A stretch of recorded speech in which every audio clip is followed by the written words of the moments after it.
In this tutorial, I'm going to be showing how to make a custom texture for an archery target. So I've made previous videos on how to make an archery target and how to UV unwrap an archery target. The next step is then to make a custom texture for that. So what I'm going to do, I'm going to open up the UV editor and I'm going to select the whole shape that I want to export my UVs in. And then I'm going to select these. I did cover this in the previous video, but I'm just going to quickly do it again. So I'm going to go into Image, UV Snapshot, and I'm going to make a snapshot of my selected UVs. Make sure you have got them selected.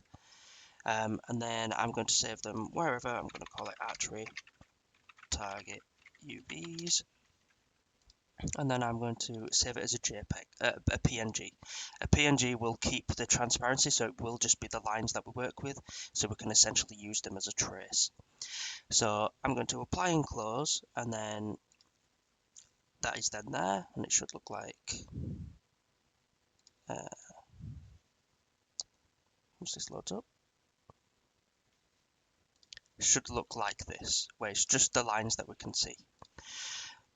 Then we need to set up the Photoshop document. So if I open up Photoshop and I do new file, I want to change these settings. So I want to first change the centimeters to pixels, make sure it is not centimeters, otherwise you will be making an extremely large document. So make sure it is pixels, and then we want to change the width and the height to both the same number, and we want to work in a power of 2. So that means 2, 4, 8, 16, 32, 64, so on and so forth. Usually for standard definition textures, it is 1024 by 1024. If you've heard in games things like 2K or 4K textures, it is 2048 or for 4096. So you'd make them that number, but for standard definition textures that don't need too much detail, 1024 is perfectly fine. We also then want to change pixels by inch to 72, and then we create. So we should see a nice just blank box. If it's not a perfect square, then something's gone wrong and you need to make a new document.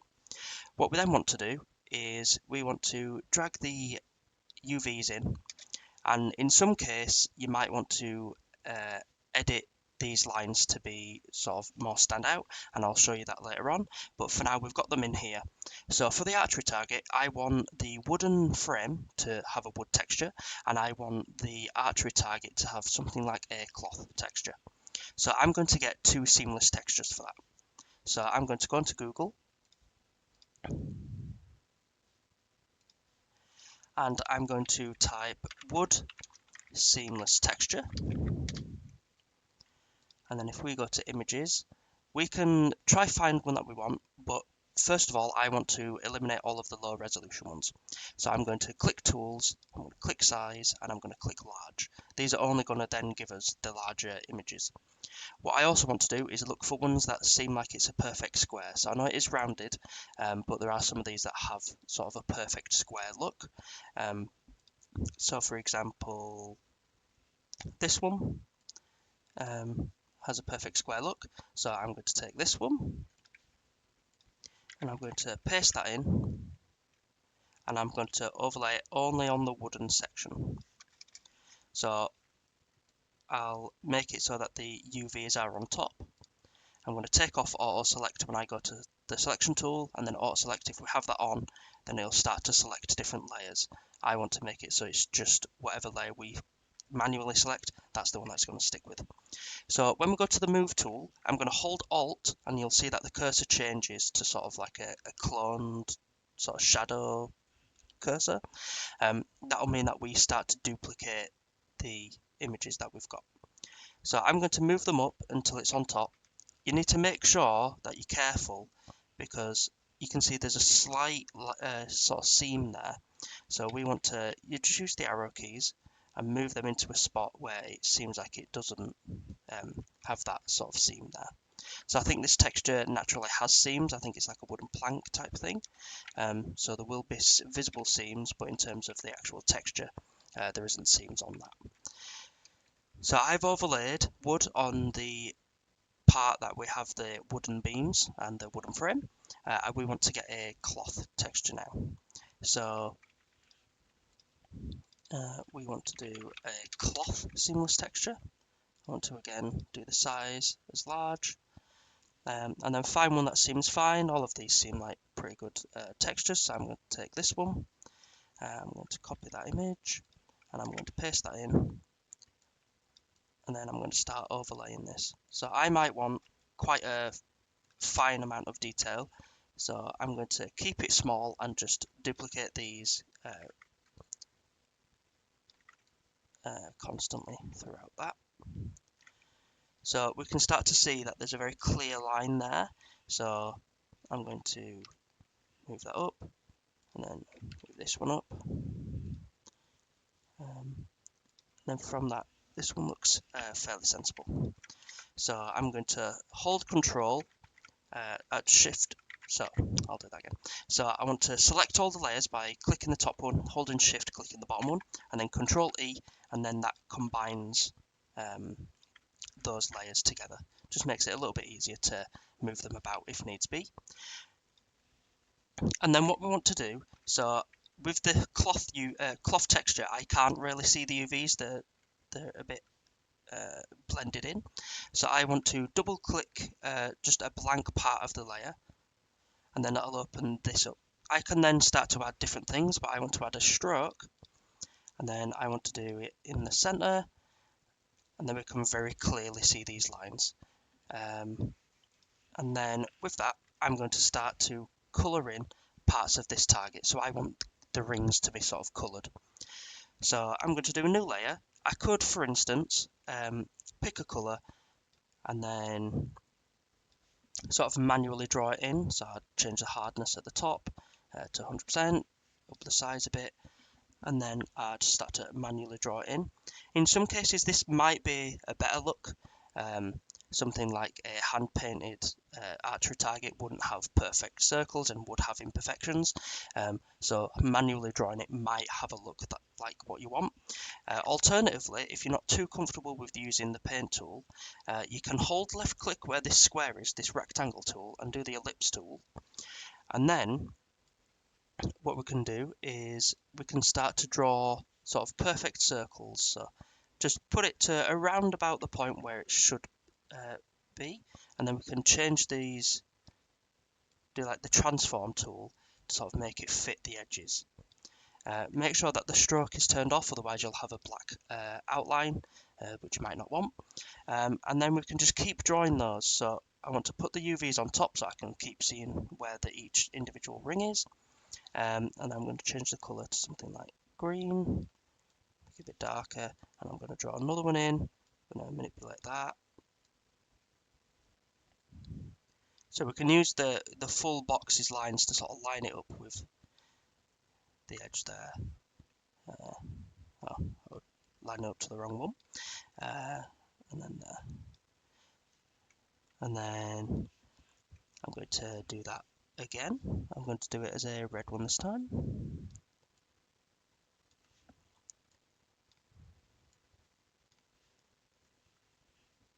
Oh, do it as red.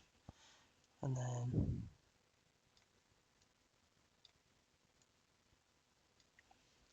finally, I'm going to do it as a yellow one.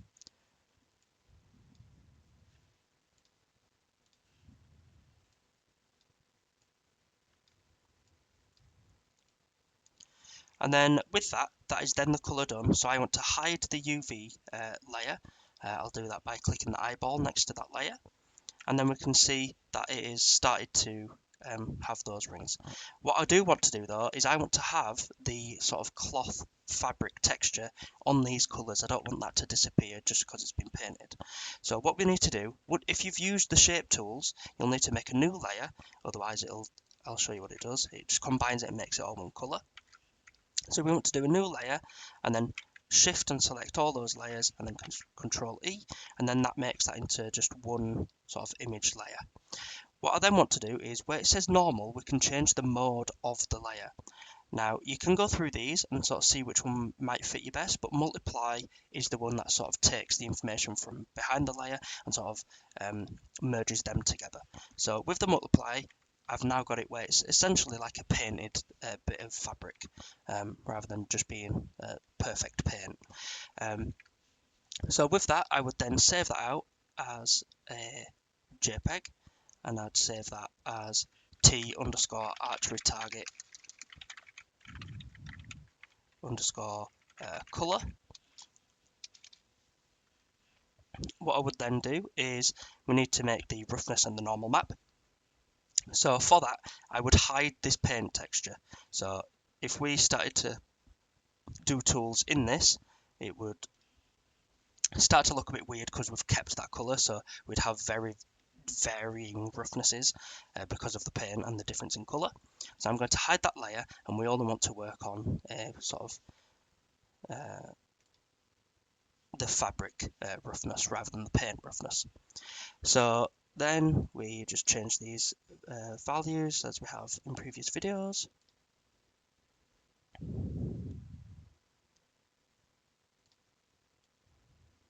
And all that kind of stuff.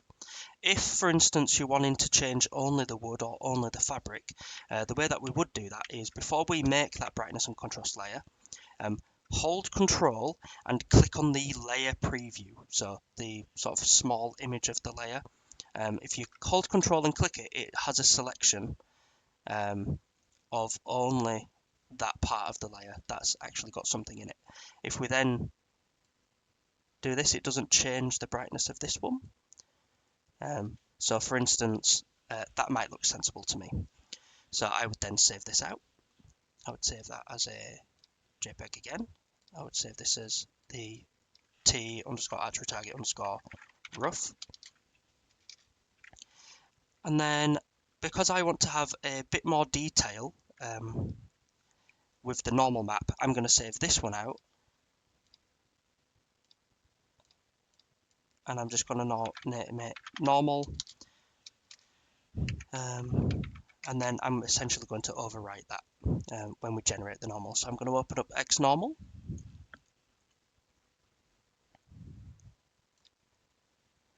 And then I'm going to go to Tools, Height Map to Normal Map, Browse. I want to find the normal map, and then I'm going to generate that. So we can see that it's got some quite nice normal detail. And I'm going to save the normal map. I'm going to save that as a PNG, and not that one.